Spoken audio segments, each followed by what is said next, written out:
जय हिंद दोस्तों, आप सभी लोगों का बहुत बहुत स्वागत है। तो विलोम शब्द में 2 वीडियोस अब तक अपलोड हो चुके हैं, जिसमें 49 प्रश्न हमने अभी तक देखा हुआ है। एक बार प्रश्न उत्तर के माध्यम से जैसे ही हम विलोम शब्द को कवर करेंगे, उसके बाद एक ही वीडियो में सारे महत्वपूर्ण विलोम शब्दों को हम लोग देखेंगे अर्थ के साथ, और उसमें जो भी किसी भी और चैप्टर से अगर हम उसे जोड़ सकते हैं तो हम उसे भी देखेंगे। चलिए स्टार्ट करते हैं आज के वीडियो को। ये तीसरा पार्ट है। पहले 2 पार्ट आप लोग जरूर देख लीजिएगा जो लोग पहली बार इस वीडियो को देख रहे हैं। सुषुप्ति का विलोम शब्द क्या होगा? देखिए, सुषुप्ति का विलोम शब्द जागृति होता है। अगर आपसे पूछा जाता सुषुप्त का विलोम शब्द क्या होगा, तब उसका हो जाता जागृत। ये जो ऊपर लिखा हुआ है, सुषुप्ति का क्या होगा? जागृति। जागृति का अर्थ है जागे रहने की क्रिया, और सुषुप्ति का अर्थ क्या है? सोए होने की जो अवस्था है वो सुषुप्ति कहलाती है, और जागे रहने की जो क्रिया है वो जागृति। प्रभावी का विलोम शब्द नहीं होगा। अप्रभावी ये होगा, निष्प्रभावी ये भी होता है, प्रभाव शून्य ये भी होता है। तो उपर्युक्त सभी सही विलोम हैं। इसका आंसर ये होगा कि प्रभावी का विलोम शब्द अप्रभावी, निष्प्रभावी, प्रभाव शून्य तीनों ही होगा। प्रभावी का एक विलोम प्रभावहीन भी होता है। तो अगर आपको अप्रभावी, प्रभाव शून्य, प्रभावहीन, निष्प्रभावी ये कोई भी शब्द दिखे तो प्रभावी का विलोम शब्द उसे टिक कर लीजिएगा।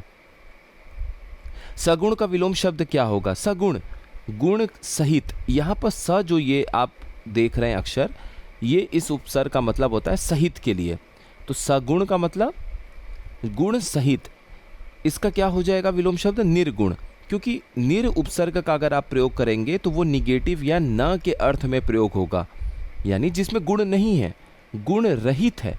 अगर गुण सहित होगा तो सगुण, जिसमें गुण नहीं है, गुण रहित है, वो हो जाएगा शब्द उसके लिए निर्गुण। अमर का विलोम शब्द क्या होगा? देखिए, अमर का मर्त्य होता है।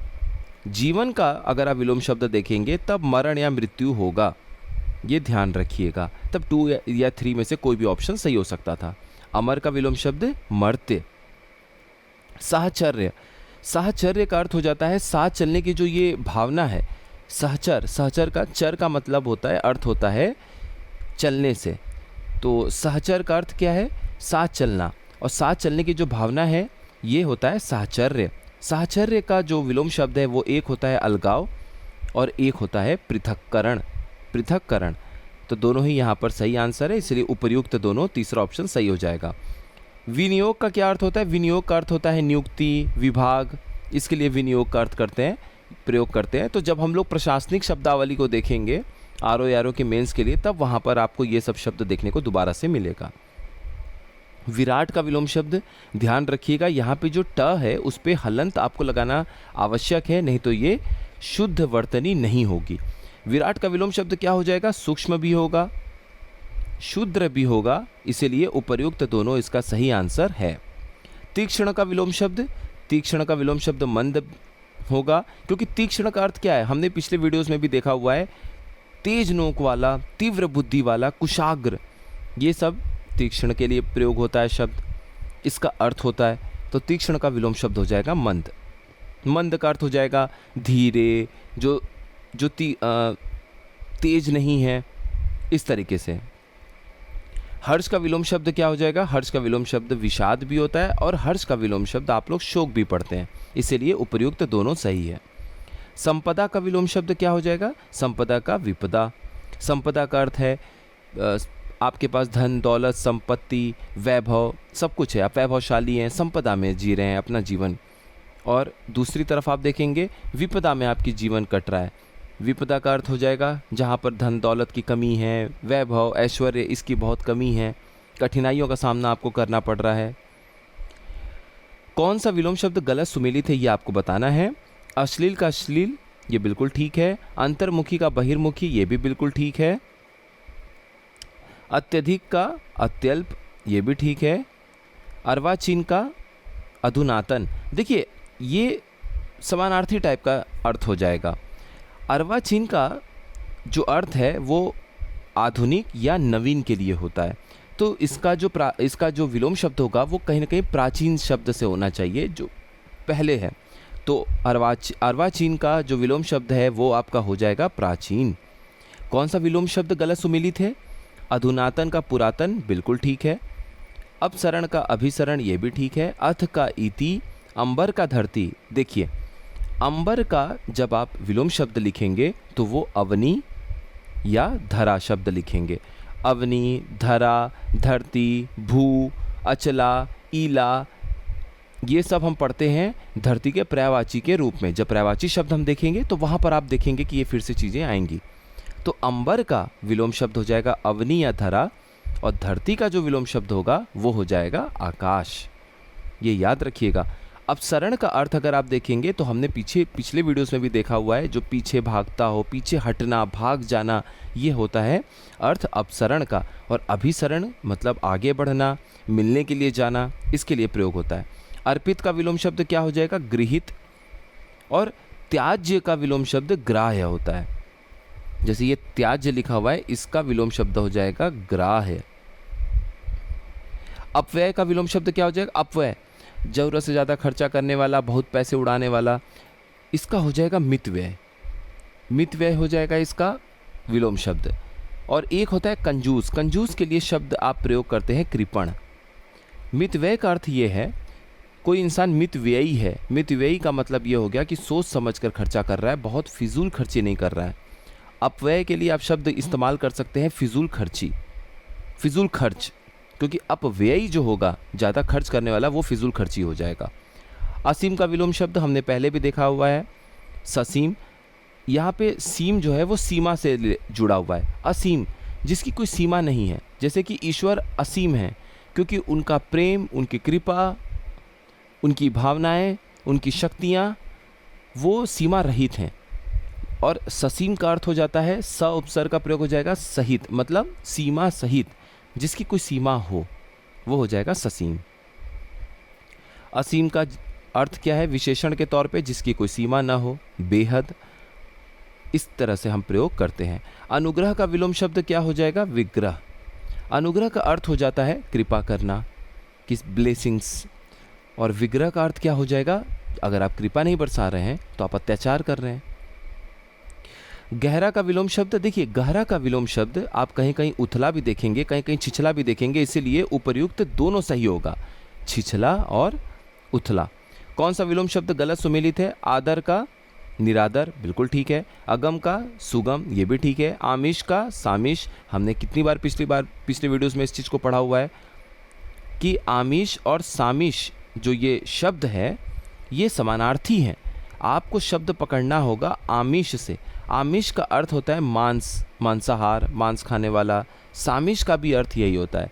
तो अगर आपको इसका निगेटिव बनाना है तो निरुपसर्ग का प्रयोग करना पड़ेगा, तो ये बन जाएगा निरामिष।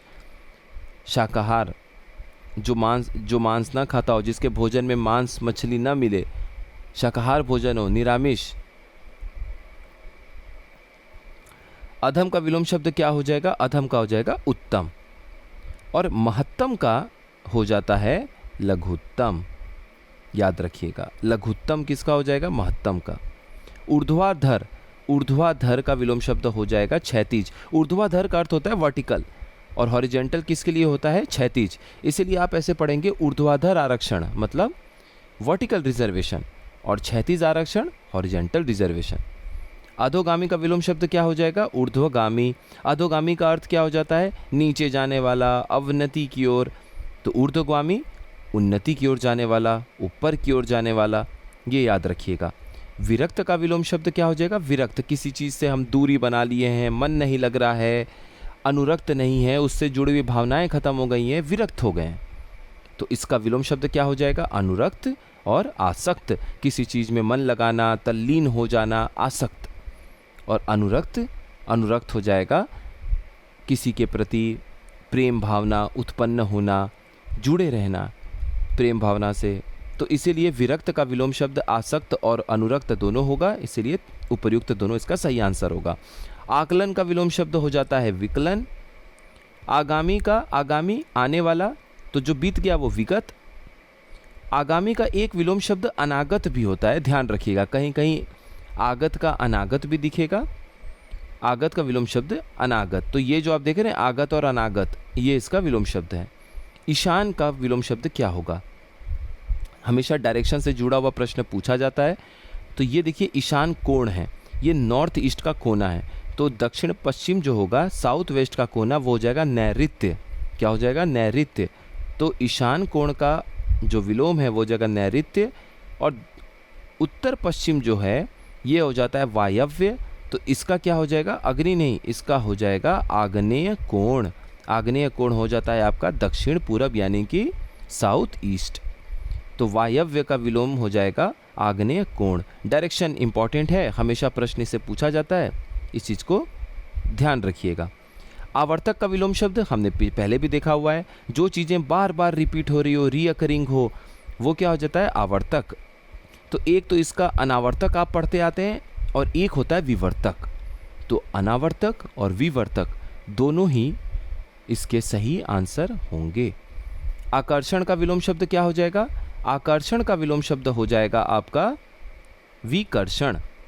देखिए आकर्षण का विकर्षण, आकर्षण का प्रतिकर्षण और आकर्षण का अपकर्षण, ये तीनों ही सही है। ध्यान दीजिएगा, किसी किसी प्रश्न में विकर्षण उत्तर दिया हुआ है, कहीं प्रतिकर्षण, कहीं अपकर्षण, तो उपर्युक्त सभी इसके सही आंसर हो जाएंगे।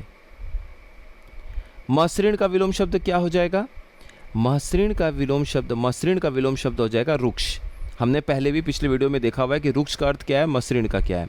मंथर का क्या हो जाएगा? तीव्र और क्षिप्र दोनों हो जाएगा, इसलिए ये ध्यान रखिएगा, मंथर का तीव्र और क्षिप्र दोनों होगा। क्षिप्र का अभी अर्थ जो है वो आपका होता है शीघ्र, जल्दी, और तीव्र का भी अर्थ वही होता है, इसीलिए मंथर जो है इसका दोनों ही विलोम शब्द होगा।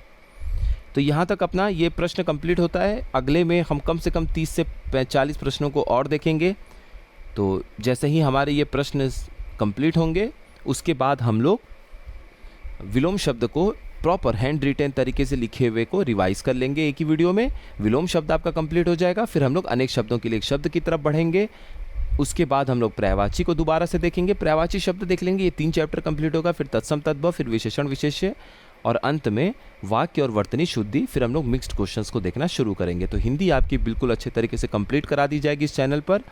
बाकी करंट अफेयर्स हम लोग फिर से स्टार्ट करेंगे। 1-2 वीडियोस जो भी आए हुए हैं मार्च के, आप लोग फरवरी मार्च के आप लोग ज़रूर देख लीजिएगा। बाकी हम लोग टॉपिक वाइज भी जल्दी देखेंगे। आप सभी लोगों का बहुत बहुत धन्यवाद।